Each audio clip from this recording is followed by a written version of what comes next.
Rudy Giuliani, the night before Thanksgiving.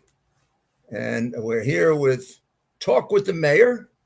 This is a great time to talk with the mayor because it's the night before Thanksgiving and we can talk about what's going on in this world. And you and I can talk about things that are banned and censored and canceled and who knows what else they do to them. That's the beauty of this show. We can cover the things that unfortunately and tragically have been cut off by a press that has become, I don't even know how to describe it. I do not know how to describe it. When you looked at the way they got pushed around, what was it, yesterday? When they just wanted to ask Fauci what the origins of COVID are, and the press secretary who, she acts like she works for a dictatorial power. That'll be enough of this. And it's a perfectly legitimate question. My goodness, how many people died of CCP virus? In America, around the world, there's no question that he's given, several different versions of what the origins are. Perfectly legitimate question that the reporter asked. He wasn't screaming. He was accused of screaming. She was screaming.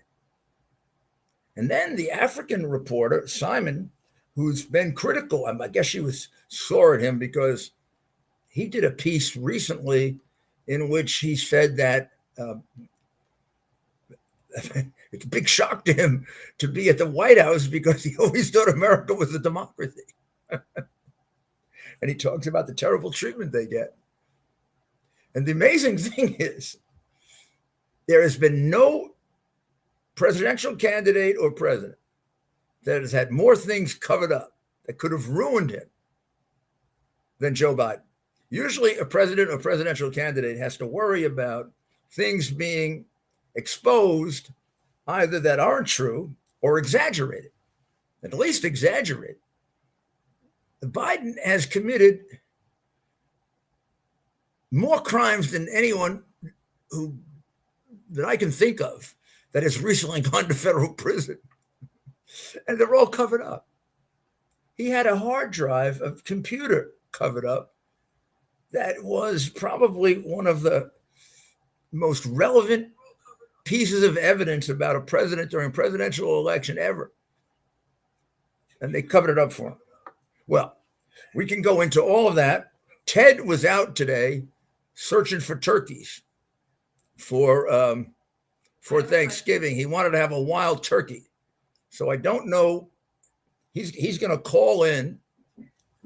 Hopefully, Ted, are you there? Let's see if Ted. There is Ted. I don't know if you can hear Ted. I can hear Ted, so I can repeat what he's saying. Are you out in the woods, Ted? I've been looking for some turkeys here, so we'll have that. Well, that's on the eastern end of Long Island. On the eastern end of Long Island, there are a lot of big, fat turkeys. I mean, real. I'm not talking about people. I'm talking about real turkeys, big ones, fat ones. So, are you gonna still look over some of the questions and be our MC? I have a question here, Mayor Giuliani. Robert writes, Rudy, please comment on whether or not the Bidens are being blackmailed. If so, by who? China? ? Well, I mean, I can't say they're being blackmailed by China because I don't have the evidence that they're being blackmailed by China, direct evidence. But if you put together circumstances, they certainly are vulnerable with a capital V to being blackmailed. First of all, we know from the computer, I say the hard drive. It really is a 100% accurate copy of Hunter Biden's laptop for a period of time running from about 2013 until 2019. And at the beginning, it doesn't seem like it's his only hard drive. It looks like it's his alternative computer. But by the time you get to 2015, 16, 17, 18, 19, it seems like it's his main one, but not his only one. So therefore, it's a slice. It's a good percentage of his communications. So that's what it is. It's his computer, and it also contains, because it was backed up to the iCloud, it also contains a lot of his text messages that probably were done on an iPhone or whatever. I mean, thousands and thousands of communications, text messages, emails, disgusting pictures, thousands of them, not just pornographic, but numerous pictures of him with cocaine. So we have to assume, first of all, China has all that I have, plus more, plus the ones I don't have, which is all material with which you can extort someone. Because although the American press has covered it up, and they still cover it up, they still don't tell you the import of it. In other words, how serious it is. But China knows it. China could probably sit there and count the crimes that Joe Biden has committed. And they're extraordinarily serious at the highest levels of government. When the whole thing is played out for history, or hopefully in a courtroom, it'll be one of the biggest, in terms of money, bribery cases in American history. So could they? Does that explain how he bends over backwards to help China? I would say, yes. How do you explain his giving up the Bagram Air Base 400 miles from China? It was a recently refurbished air base. It was considered one of our better ones, and it's in an unbelievable position. You if you didn't have one, you'd go get one. Right? 400 miles from China. And one of the biggest and most important strategic things in modern warfare is how fast can your missiles get there? Well, obviously, missiles can get there faster when they're 400 miles away when they start than they are if they're 2,000 miles away, right? Puts you in a prime position to bomb China very, very quickly if, God forbid, you ever had to do it. He gave it up for nothing. He left it there for the terrorists. And with it, he left $85 billion of arms that are now being used to kill innocent people. Why would you do that favor for China? And then it just happens that they gave you at least $31 million over the last 5 years, all of which can be proven. And I'm going to tell you something for sure. He got more from China than that. That's the bare minimum. That's conservatively estimated so you can prove it beyond a reasonable doubt at a trial. If you don't believe me, read Peter Schweiger's book. He's got the records. So I would say he is more compromised by an enemy of the United States than any American president in our history. I can't imagine what would have happened if John Kennedy or Dwight Eisenhower or Ronald Reagan or Lyndon Johnson had gotten $2 million from Russia or $3 million from Red China. I believe they'd be in jail. They wouldn't have been protected because they were Democrats or Republicans. So my answer to him is,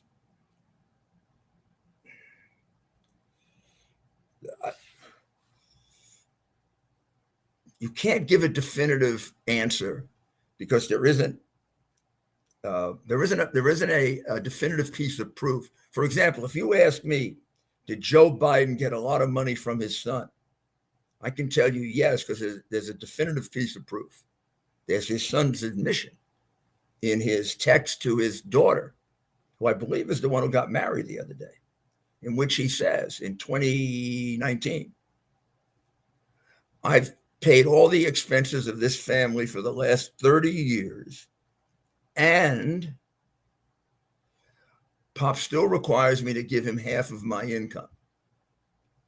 Now, that is an unbelievably direct and clear explanation of Hunter Biden's subordinate role in the conspiracy. He's the bag man. He collects the money. Before him, there were the brothers who did it. So that's clear. We've got direct evidence for that. With regard to China compromising him, we're really talking about circumstantial evidence. And usually it would be enough for an ordinary citizen. But I do think when you're dealing with a president, there's got to be an extra measure of proof. So I put a little hesitation on that. From a national security point of view, he should get tossed out of the job. And finally, he doesn't know what the hell he's doing.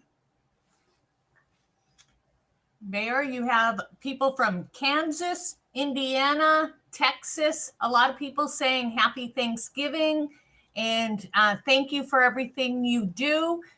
But as Dr. Maria says on Uncovering the Truth, Klaus Schwab has got a lot to do with this globalization.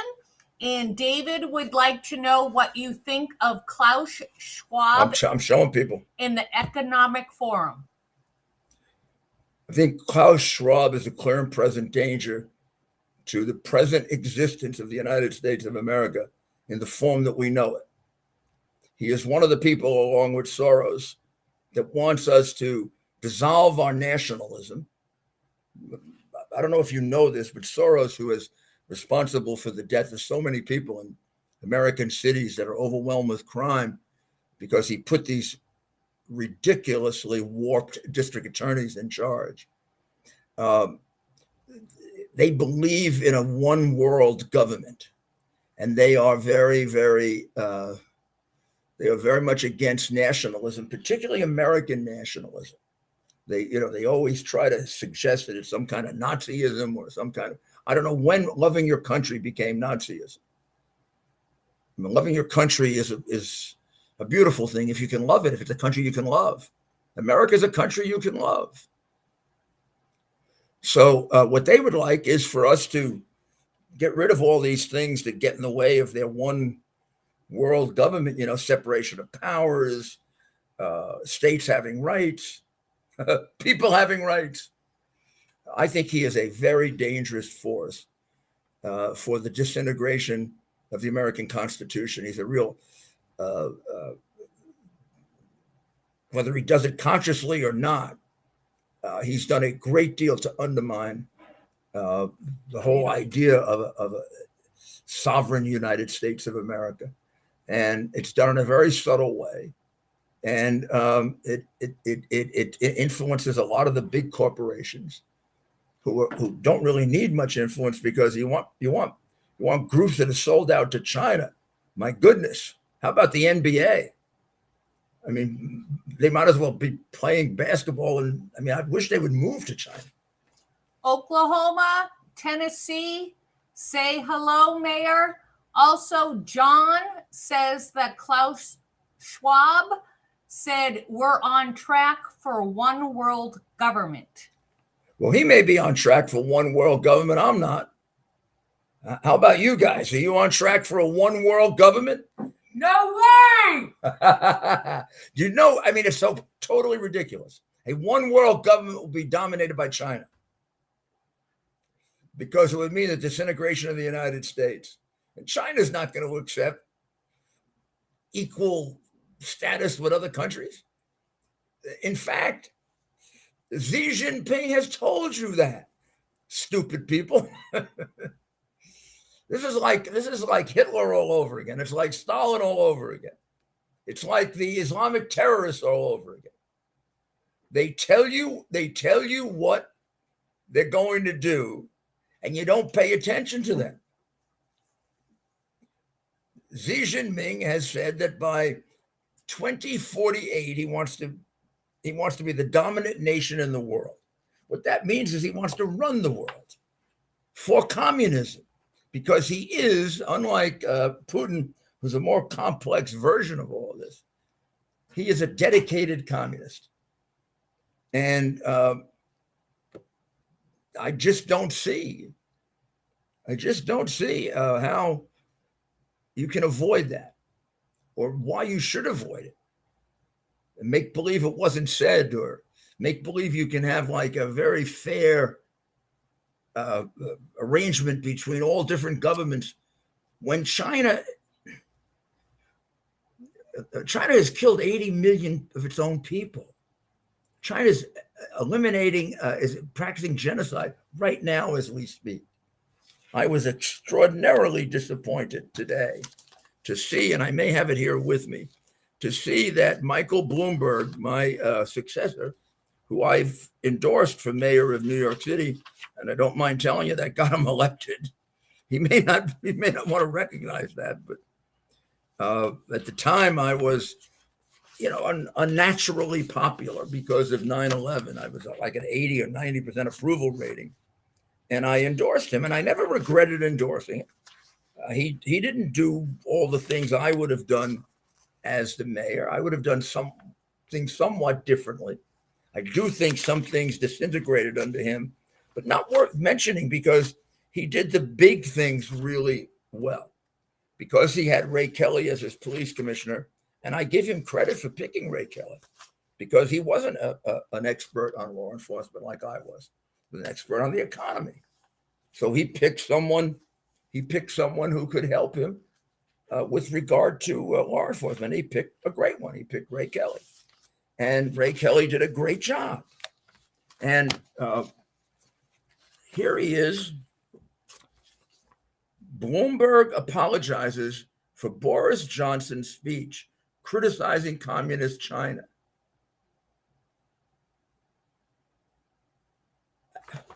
Why would you apologize? First of all, where does he come off apologizing for Boris Johnson?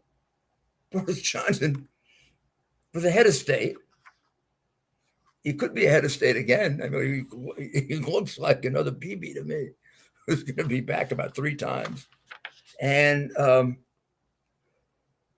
he took off after China at the Bloomberg New Economy Forum that was held by the Bloomberg Corporation along with the Singapore government. And this apology from Michael was on November 17th. So Boris, the day before, gave a speech in which he said, let me quote just a little of it. Let's look at Russia and China. This is Boris Johnson now. Let's look at Russia and China, the two former communist tyrannies in which power has once again been concentrated in the hands of a single ruler, Xi Jinping and Putin. Two monocultural states. Don't know about that if they're monocultural.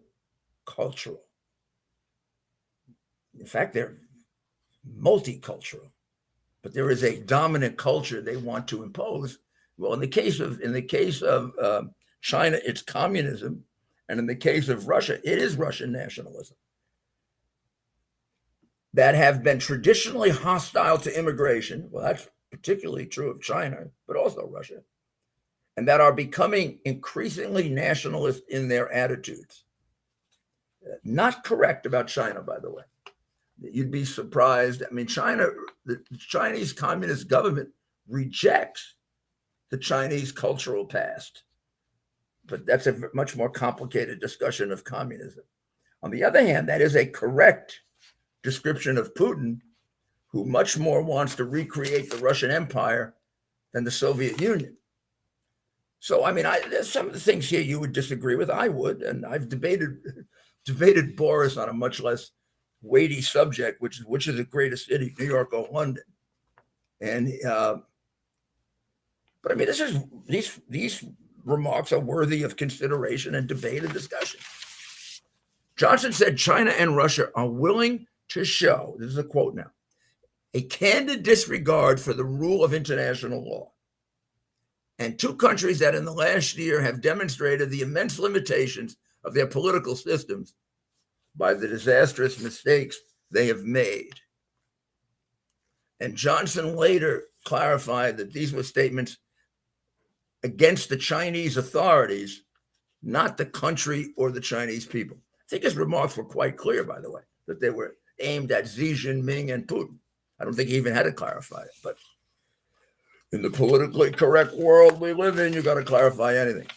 So Bloomberg goes after him the next day. And he says, basically, that he's sorry. I mean, he apologizes for Boris's remarks at his seminar. Like people have to say what he wants them to say at his seminar. He issued the apology on November 17th.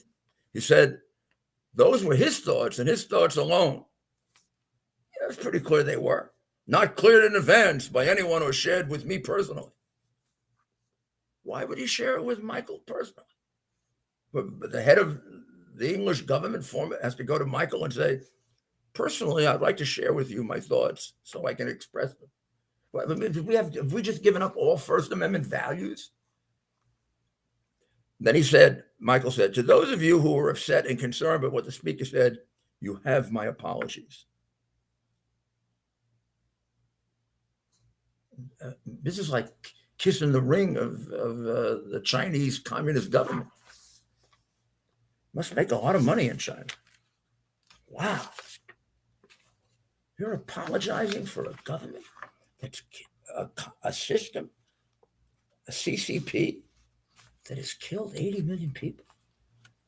Maybe that was the past, that are right now eliminating Uyghur people because they're Muslims and undesirable, who are doing a pretty good job of eliminating Roman Catholics and other Christians, and a pretty good job of eliminating anybody they don't like.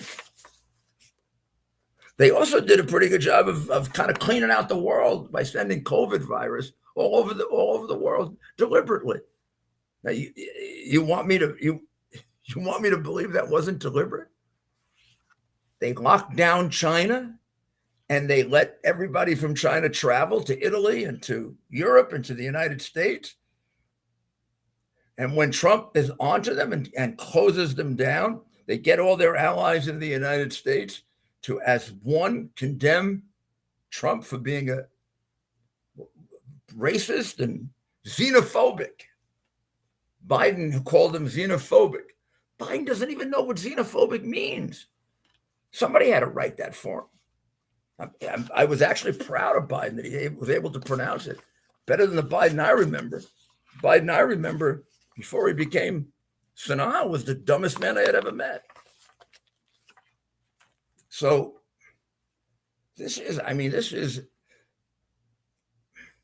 we are headed to Chinese world domination. The U.S. isn't even putting up a fight. China's military is moving rapidly to become the biggest military in the world. They're already the biggest navy in the world. And there's not even an attempt by us to challenge that with a big budget increase in the Navy. You know, spending money on our military would have been far better for our economy than giving it away as welfare payments. It would have put a lot of people to work in good paying jobs that pay taxes. But God forbid we should do something good for the United States. I mean, when they said they were against Trump making America first, I didn't really think they meant that they were going to make America last. Ted, you got any good questions for us? Mayor, folks want to know how you're enjoying New Hampshire, the Granite State. People want to know how I'm enjoying New Hampshire. Well, I always enjoy New Hampshire. I when we came over the border from Massachusetts on the highway today, Dr. Maria and I cheered when the sign said, "Live free or die." Man, I felt like I was in America again. And out of the Socialist Republic of Massachusetts. I mean, you drive up here and you drive through one socialist state after another. I leave socialist New York to go to socialist Connecticut. Then I go through socialist Massachusetts. And then I get to New Hampshire. I mean, I know that a socialist defeated General Bolduc, but the state still is made up of people who believe in America and believe in the American economic system and the American system. They do have a Republican governor and a Republican legislature. It's a strange situation where they vote for Democrats for national office. I mean, both senators and both members of Congress are Democrats, and the state legislature is, pretty solidly Republican. In fact, short while back, it was a veto-proof state legislature, Republican. I think there's a disconnect on this particular time. I think the abortion issue may have thrown off the vote, but also it was the it was the disparity in spending. Bolduc, you remember, Ted, when we interviewed him, he's part of my podcast last week, I think it was. He spent only $2 million, and his adversary spent $45 million. And she was a former governor and a senator who, says one thing to the people of New Hampshire and then votes straight Biden left wing. She's an inflation creator. She voted for all the inflation creating bills, but she covers that up. And she painted Bolduc as some kind of a right-wing nut job. And he's anything but that. He's a general in the United States Army. Not only was it general in the United States Army, gosh almighty, he won the Bronze Star 5 times. Not too many people win the Bronze Star 5 times, and you don't get that for being a desk jockey. And his views are quite sensible, including his views on abortion. They're not ban abortion under all circumstances, like she said. And it's very much a respect for the Supreme Court's decision that it be decided by the states. But in any event, that's, water under the bridge. I love New Hampshire. I think it's a great state. It's really strange. I spent a lot of time up here running for president. It's probably the place where I made my biggest mistake, which was not to contest John McCain vote for vote. And John won it somewhat by accident. He ran out of money. He couldn't go anywhere else. And he just put himself for the entire summer here in New Hampshire.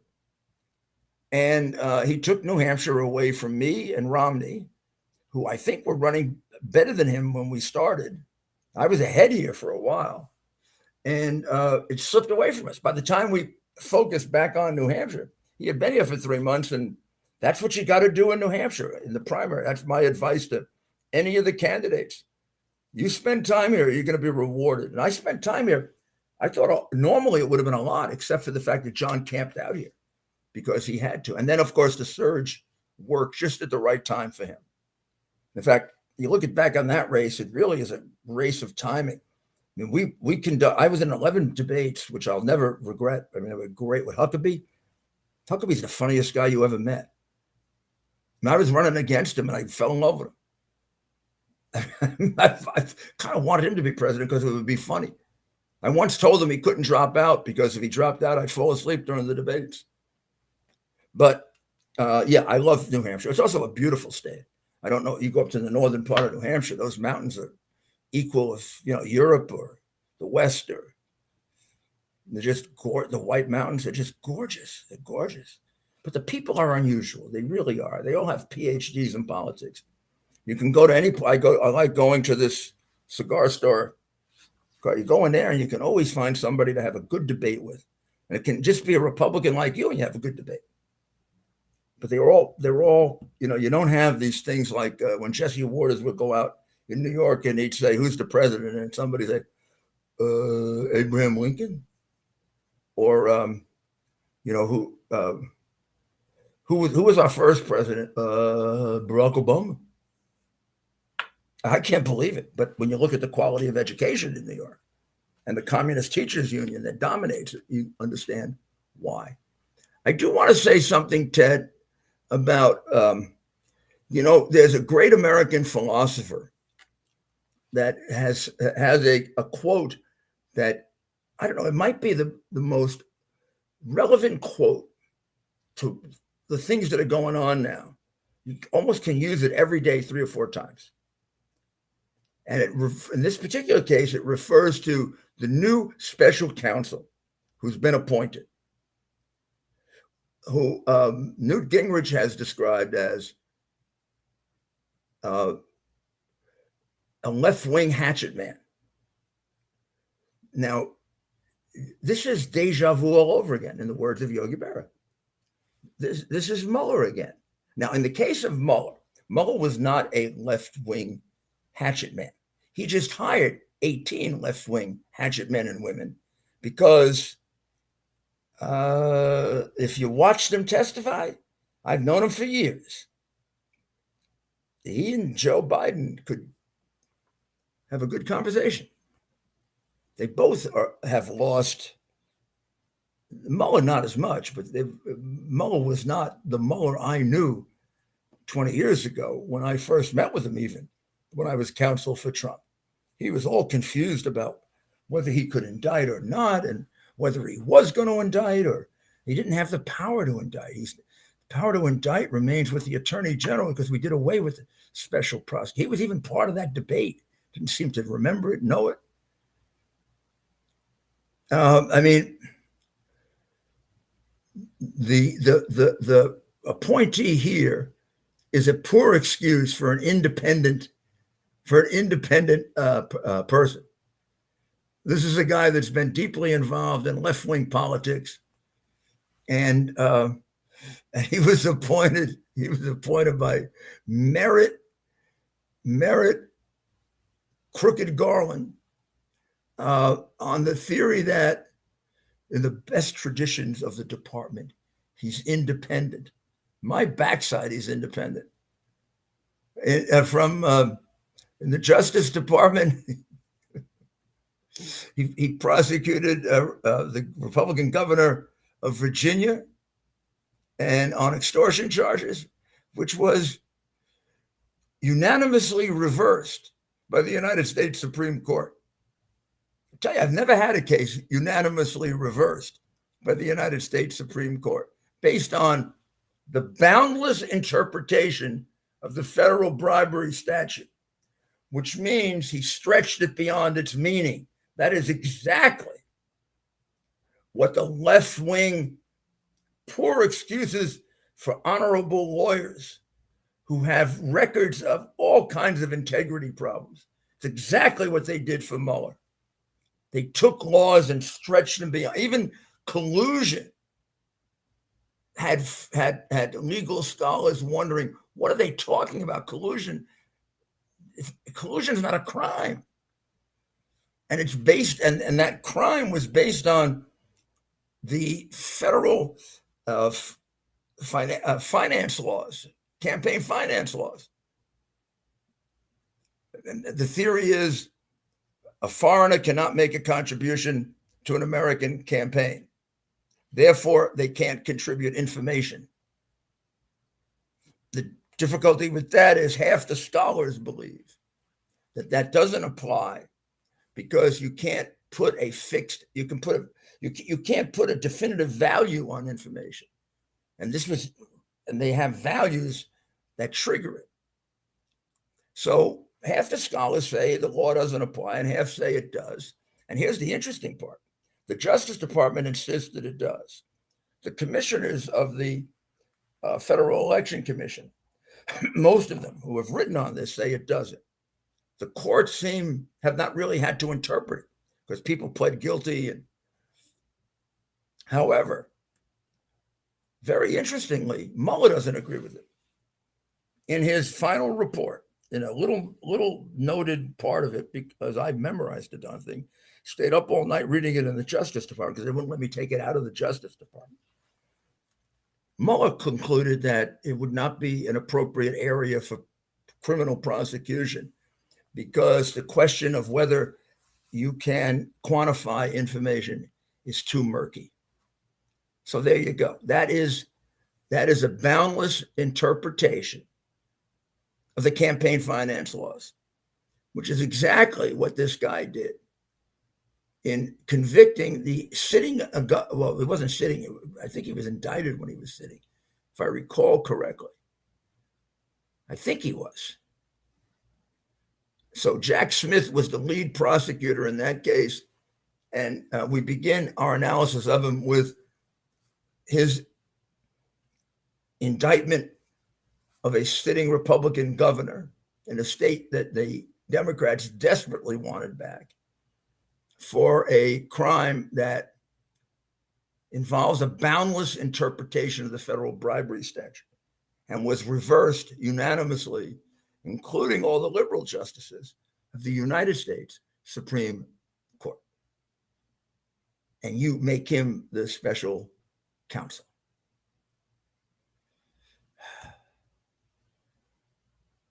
Now, also, he was also involved in the IRS scandal. The House Oversight Committee in 2014 concluded that Smith was responsible for arranging a meeting with an official of the Internal Revenue Service in order to look over the nonprofit's political activities and squeeze them. The meeting actually set in motion the IRS's campaign targeting, remember, the Tea Party groups, which later involved a public apology from the agency and a $3.5 million Justice Department settlement. The guy who started that is independent, in the best traditions of the department.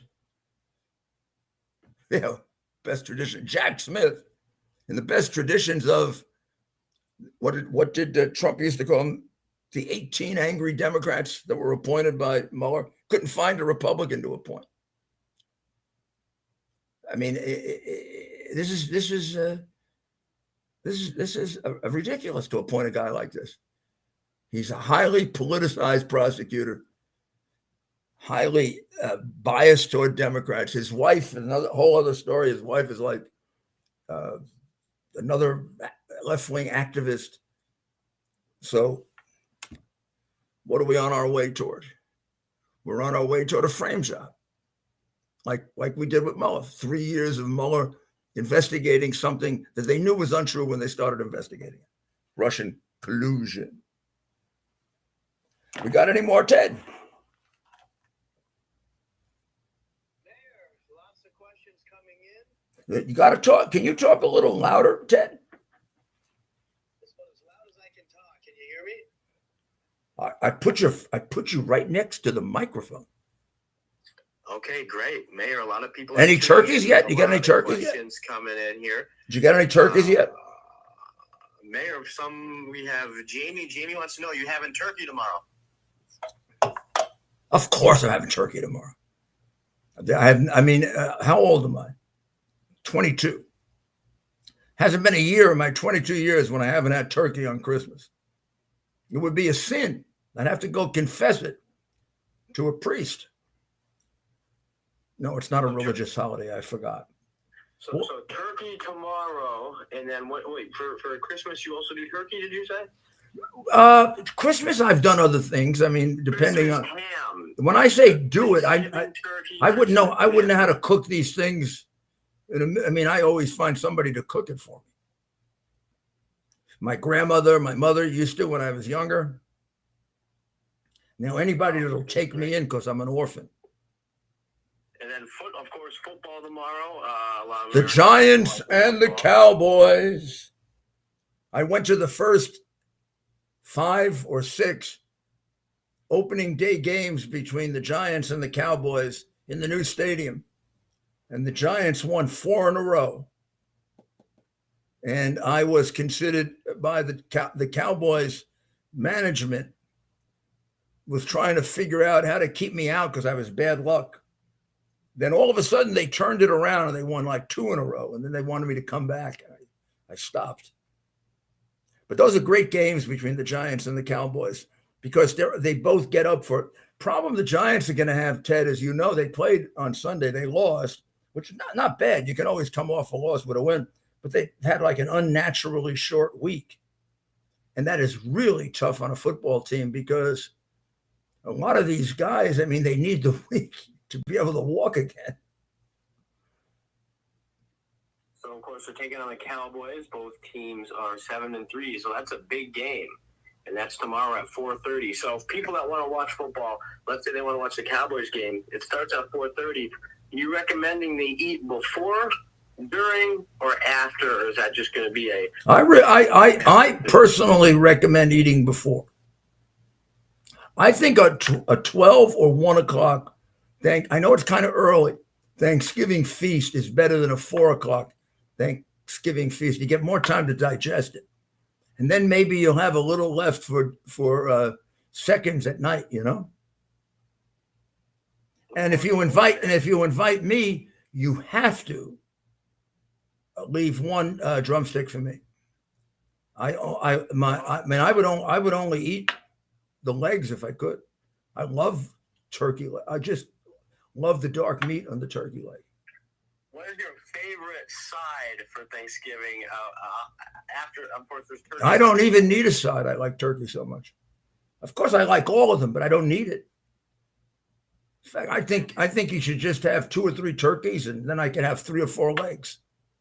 And growing up at your, if you think back to when you were younger, Mayor, growing up for Thanksgiving, did you have kind of the traditional Thanksgiving dinner? No. I had a traditional Italian-American Thanksgiving dinner.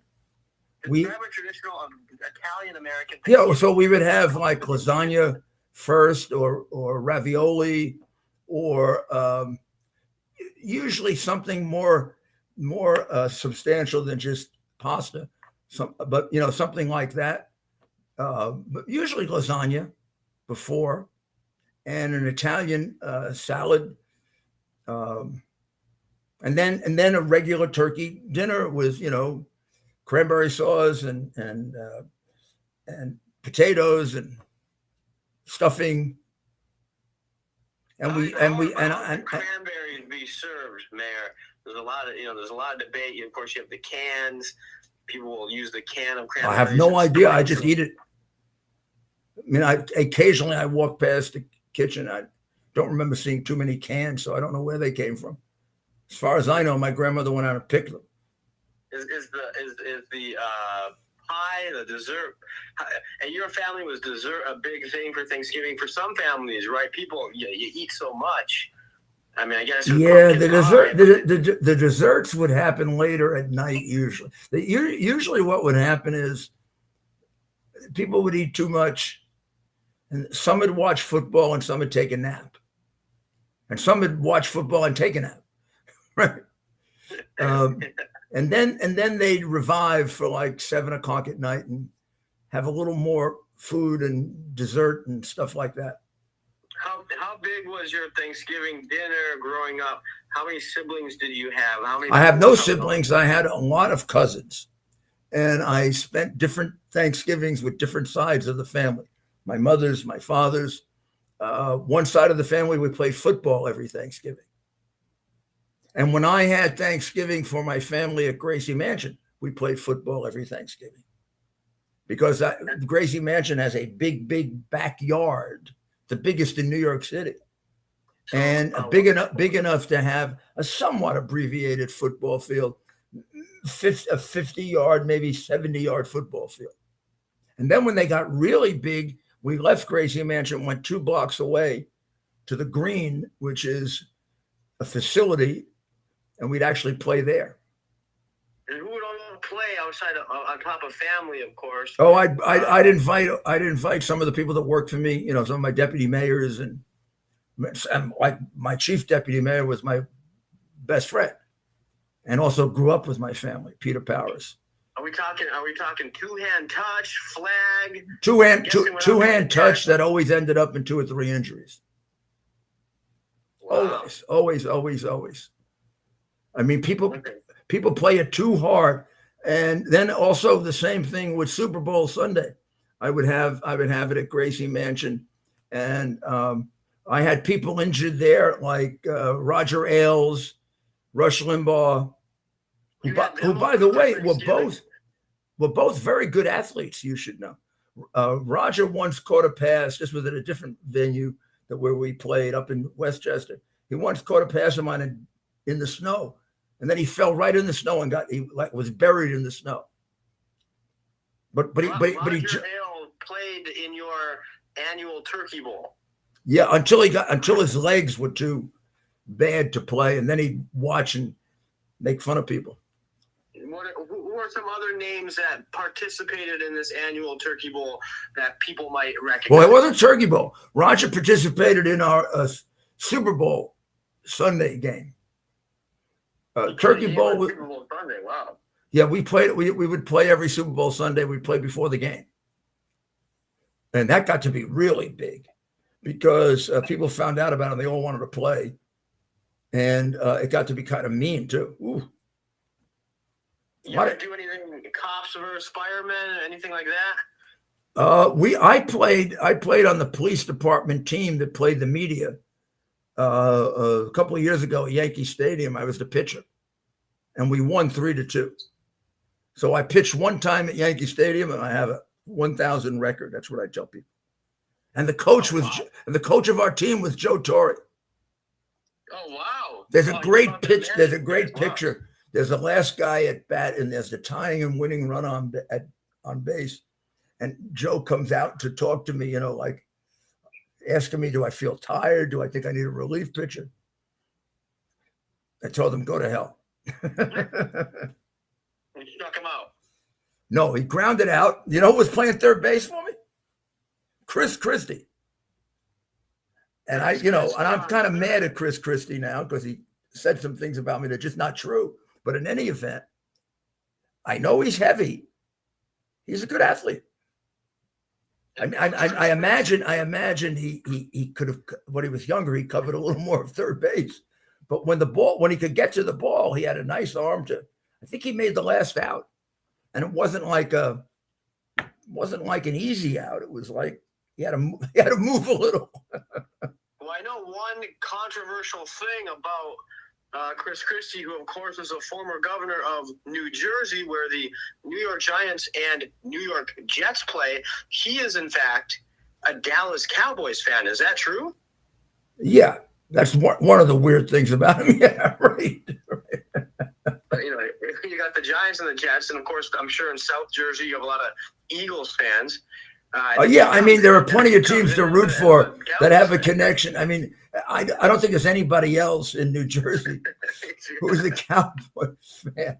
And to pick the Cowboys, particularly with the Giants and the Cowboys, I mean, with the Giants and the Eagles, I mean, I guess he probably grew up. You got to be tough if you're going to be a Cowboys fan.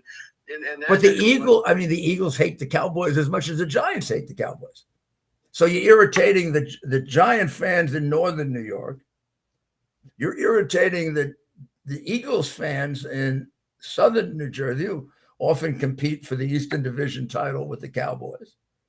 And then you just kind of like dissing all the Jet fans. But that's okay. Maybe he deserves some credit as a good campaigner, right? To be elected as governor. I will grant you that. I'll grant you that. No, I will grant you that Chris is a good campaigner. I mean, Mayor, imagine running for mayor in New York as a Red Sox fan. I think De Blasio did. Oh gosh.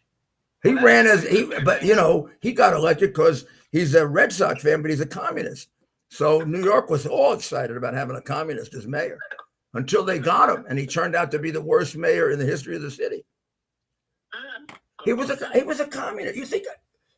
You think I'm kidding you? Well, Mayor, I want to. You know where he went on his honeymoon?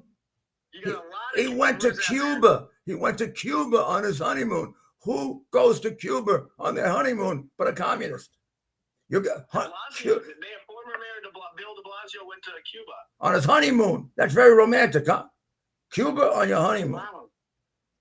I guess you can do that now. For a while, we weren't able to go to Cuba. Is that true? He did. Yes, he did it back when you couldn't go. He also helped the Sandinistas. He called some strings. He had some connections down there, maybe. He also helped the Sandinistas. He couldn't get a security clearance as the mayor. That's no good. He couldn't get a security clearance as the mayor. Nobody would give him information. He was a security risk. You think I'm kidding? Well, no, not at all. How about we're ignoring our audience having our Thanksgiving conversation here. So What else we got here? All righty, we have some more questions here coming in. I will say, Mayor, this is not a sports channel per se. We do have a good number of Cowboys fans, though, so you're not one to shy away from rooting for your sports teams. We do have a good number of Dallas Cowboys fans. A lot.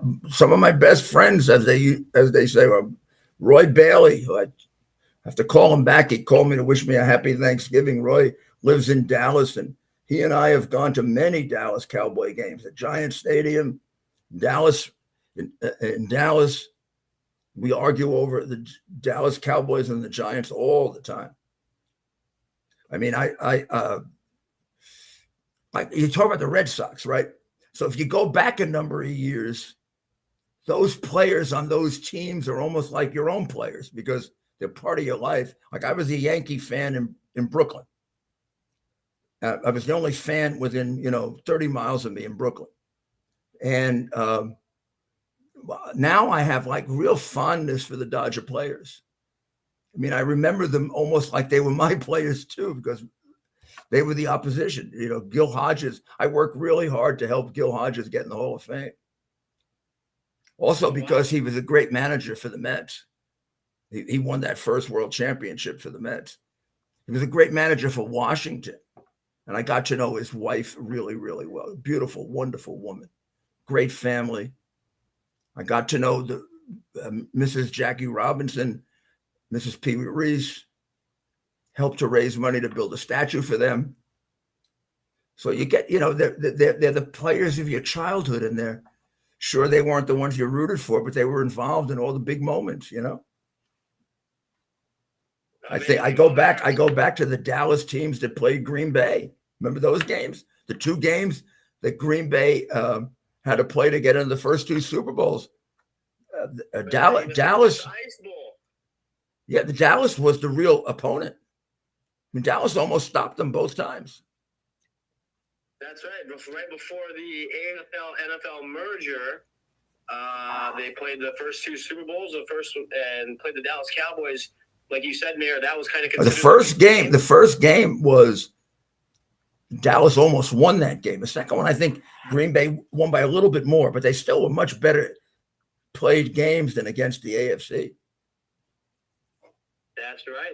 So, Mayor, we're getting some questions. How about we do rapid fire? Dandy Don Meredith. Go ahead. You want to say something about Don Meredith? I know. Yeah, I got to meet Don a lot. I like him a lot. Don Meredith, of course, one of a number of superstar quarterbacks for the Dallas Cowboys. Don Meredith, Roger Staubach, Troy Aikman. Tony Romo, probably not at that level, but only because he was unlucky. I always thought the rap on Tony was bull.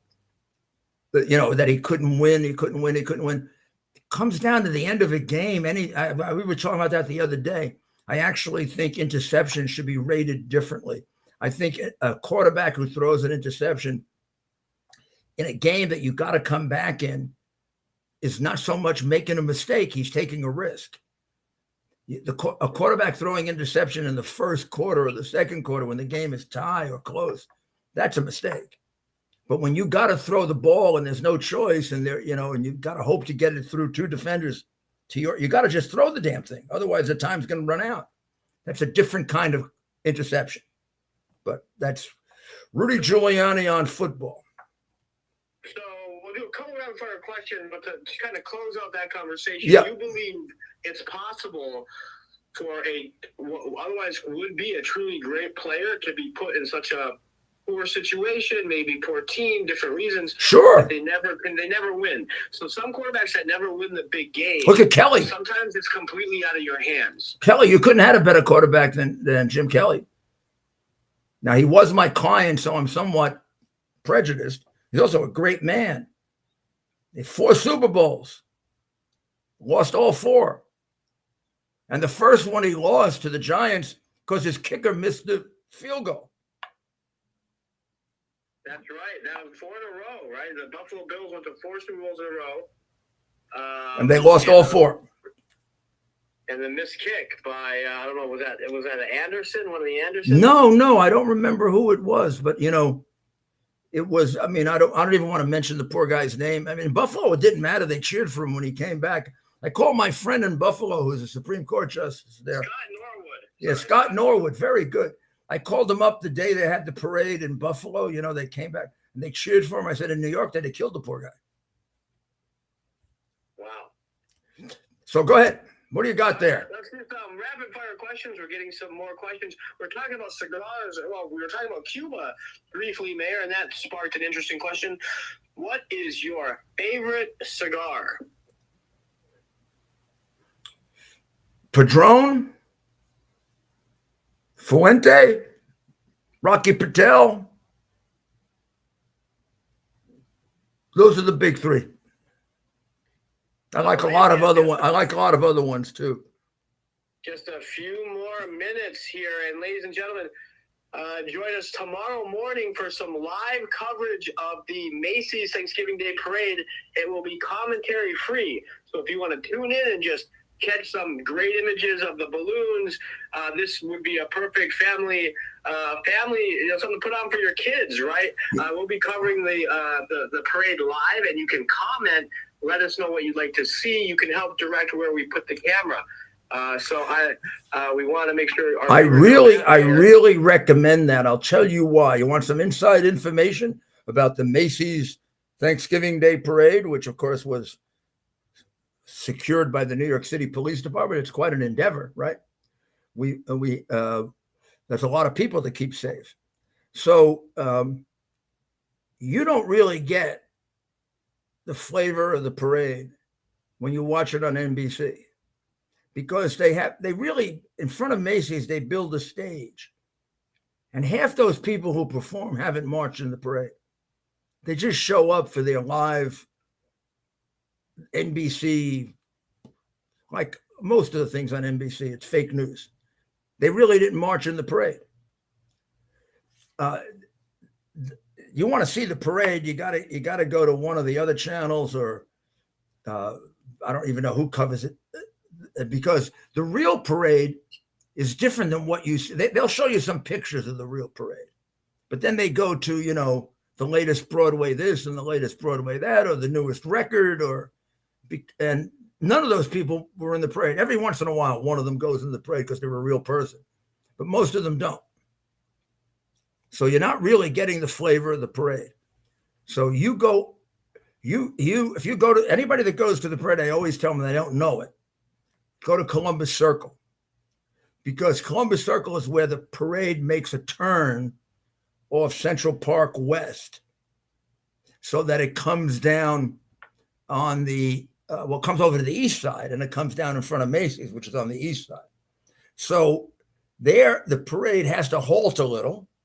It has to execute a turn, and they have stands all over the place on both sides and so you can't miss a good view of it. And if you go there early, there's so many stands there, you're bound to get a decent seat. Any place else, you better have tickets or send somebody there at 5 a.m. So go over to Rudy Giuliani's Facebook page. Tomorrow morning, the parade starts at 9 a.m. We'll be going live by 9 a.m., maybe even a little bit before. We have plans, Mayor. The mayor's team has plans to have live video coverage starting at the beginning of the parade, so we can feature as many of these balloons and floats as possible early on, and then we'll get some coverage along the parade route. So, Mayor, as we close out, any message for folks going into Thanksgiving? We have just a minute. This is a quintessential bedrock American holiday. It started close to where I am, in New England, with the Pilgrims and the Native Americans. And I did a great deal of research on it. And if you want to go back and look at my podcast last year was devoted to the history of Thanksgiving, an honest history of it. And the honest history of it is a good story. It didn't mean that afterwards a lot of problems emerged, but not with the Pilgrims, not with the original settlers, people who came after them. that started to have problems with the Native Americans and vice versa. They developed a very strong relationship that lasted until all those people died, and actually protected each other. There's some great stories about how in later years, as a result of that Thanksgiving bonding, they actually protected each other and grew to respect each other. When the settlers first confronted the Native Americans, it was like they dressed different, they acted different. They weren't Christians. They didn't believe in God in the same way. But within a short period of time, due to necessity, the Native Americans showed them how to make corn. They showed them how to till the land, which is very different than what they did in Europe. But they were natural farmers. So they also brought the Native Americans some know-how about agriculture that the Native Americans didn't have. And together they made a hell of a team. And that's why they celebrated the Thanksgiving feast the way they did. And it ended up being a rather peaceful community until a new wave of very, very rigid Puritans came in. Not the Pilgrims weren't strictly Puritans. They were Protestants who didn't want to practice, the Church of England, but they weren't Puritans. The Puritans, for example, didn't believe in Christmas. Christmas was outlawed in some of the New England states in the early days. Even going into the 19th century, they didn't celebrate Christmas in a lot of New England because of the Puritan influence. But these people were not Puritans. They were very religious Protestants, but they weren't Puritans and didn't have such a rigid view of life or people, and got along very, very well with the Native Americans. And it's a great thing to really learn that history and not have it all jumbled up in your head in one big mush, because history is so fascinating and it tells you so much more about the human personality than the way it's being used now for political purposes. But the main thing is, tomorrow is a day where you take the advice of our ancestors, and no matter how hard it is, and no matter how hard your life is, you're alive. God gave you that life, and you should be thankful for it. I can't imagine that too many of you are going to have as hard a winter as those people who celebrated Thanksgiving way back at the beginning of this country were going to have. I mean, only half of them got through it, but they weren't going back. They were not getting back on that ocean and going back, and they weren't going back to a situation in which they couldn't practice their worship of God the way they wanted to. That's the core of our nation, religious freedom. And the pandemic dictators took a lot of that away from us, and they're Democrats. The Democrats also brought us slavery, people should remember. You and I are involved in a campaign to have the name of the Democrat Party changed because it's so synonymous with slavery. I'd like to see what they do about that when they go around trying to defame Jefferson and Monroe and Madison. Well, in any event, be thankful for this great country. Of course, we've done things wrong. Of course, we have sins and we've done terrible things, except we're a heck of a lot better than anybody else. And that's why they all want to come here. And you are very lucky, all of you, to be part of America, and so am I. So say thank God for that. That's my Thanksgiving sermon, Ted. Well, thank you, Mayor. Thank you. And thank you. I love it. We're going to log out. We're going to end the live stream. And Mayor, I'll stay on the phone with you and we'll close things out. Ted, I hope you got your turkey. I took you away, and you get the best turkey. Full report tomorrow on our turkey hunt. It was very successful. You get your best turkeys at night out on Long Island. Get your best. The fat ones come out at night. The big fat ones. Well, let's keep that secret close to the vest, and maybe some of our longtime listeners will share that with them. But we don't want everyone to get the good turkeys before us. That's right. Nobody should get the good turkey. Do you see the little icon on the screen there? I do. It says end stream. It's encouraging me. I must be talking too long, Ted. So I'm going to hit end stream. Hit the end stream button, and we'll see everyone tomorrow morning. I'm very proud of myself because Ted is out looking for turkeys, and I'm here all by myself. Dr. Maria had to leave to go cook turkey dinner. So I'm going to do this all by myself, and I haven't blown up the computer or the room or whatever. Okay, here goes. Happy Thanksgiving. Is hold that when you push it, just stay steady there, Mayor, and you and I will stay on the phone here, and I will confirm that we've had another successful episode of America's Mayor Live.